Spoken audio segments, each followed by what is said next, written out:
Bolivia, the heart of South America, known for its breathtaking landscapes and rich indigenous culture, found itself teetering on the edge of chaos. A shadow had fallen over its government, threatening to plunge the nation back into its tumultuous past. Whispers of a coup d'etat circulated, sending chills down citizens' spines.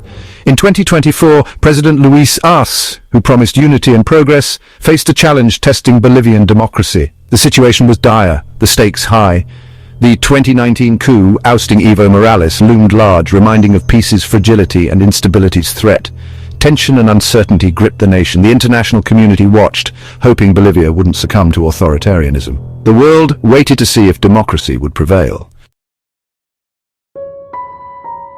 The seeds of discontent had been sown long before the tumultuous events of 2024. Bolivia, a nation grappling with deep-seated political and social divisions, had become a fertile ground for unrest. The 2019 coup, which had forced Evo Morales from power, had left a gaping wound in the nation's psyche, a wound that had yet to fully heal. Morales, a polarizing figure who had championed the rights of Bolivia's indigenous majority, had been accused of electoral fraud, a claim that sparked widespread protests and violence. The military, sensing an opportunity to seize control, had intervened, forcing Morales to resign and flee the country. The subsequent interim government, led by Janine Áñez, had been widely condemned as illegitimate, further deepening the political divide. The events of 2019 cast a long shadow over Bolivian politics, creating a climate of fear and mistrust. The return of Morales' movement for socialism, MAS, to power in 2020, with Luis Arce at the helm, had raised hopes for a return to stability. However, the deep scars of the past remained, threatening to reopen at any moment. The spectre of Evo Morales loomed large over the unfolding crisis. Despite living in exile in Argentina, Morales remained a powerful figure in Bolivian politics, his influence felt throughout the country. His supporters, many of whom viewed him as a champion of the poor and marginalized, remained fiercely loyal, ready to take to the streets at a moment's notice. Arce, though a close ally of Morales, had sought to distance himself from his predecessor, portraying himself as a unifying figure who could heal the nation's divisions. However, his opponents, many of whom viewed Morales' return from exile as an existential threat, remained deeply suspicious of Arce's motives. They accused him of being a puppet of Morales, a mere figurehead for the exiled leader's continued grip on power. The political climate in Bolivia remained volatile, a tinderbox waiting for a spark. The situation was further complicated by the country's economic woes. The COVID-19 pandemic had hit Bolivia hard, exacerbating existing inequalities and pushing millions into poverty.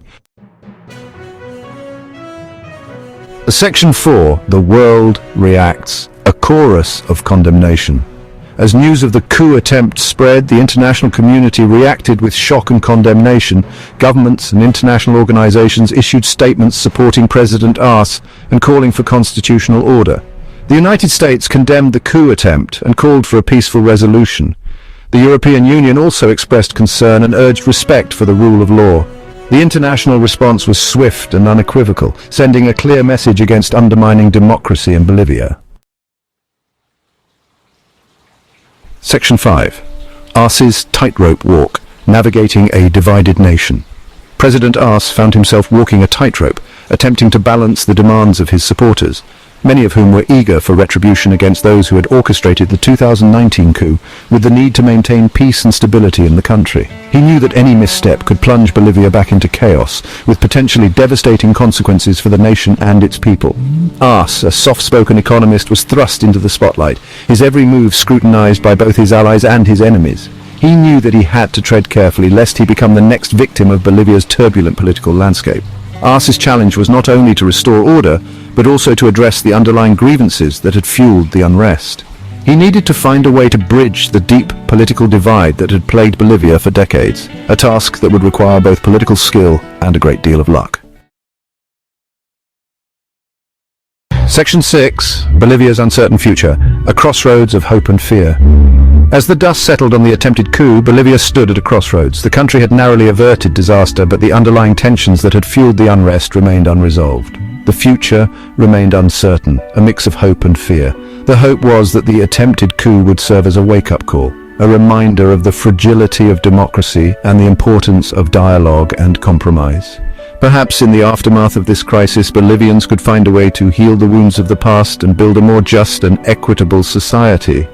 The fear was that the cycle of violence and instability would continue, that the forces of division and hatred would ultimately prevail. Only time would tell which path Bolivia would choose. The world watched and waited, hoping against hope that this Andean nation would find its way to a brighter future.